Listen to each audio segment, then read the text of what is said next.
Preparen el vestuari i l'atrezzo que els farà falta per representar el pessebre vivent del taller Escola Sant Camil. És una de les maneres que té aquesta entitat del Guinardó per demostrar que les persones amb discapacitat intel·lectual que en són usuàries són capaces de fer-lo. No puedo dormir por la noche porque estoy nerviosa. I hem estat aquí preparant tot amb tothom i això que fem és una mica complicat. Nervis, però també moltes ganes. Alguns s'estrenen representant un paper important. Seré San José, porque este año lo haré, porque antes no lo he hecho. Més de 70 usuaris del centre participen en la iniciativa. També més de 30 professionals i personal de suport. Comencen a preparar-ho al mes d'octubre.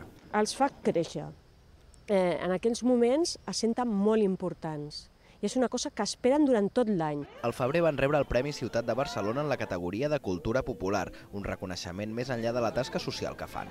Volem jugar a la lliga de tothom, volem jugar amb el que juga tothom, és a dir, nosaltres el dia que obrim el pessebre no l'obrim com a activitat terapèutica, com et deia, l'obrim com a espectacle. Ja ho tenen pràcticament tot a punt i només falta que s'encenguin els llums demà a les 6 de la tarda. Esperen rebre unes 1.500 persones.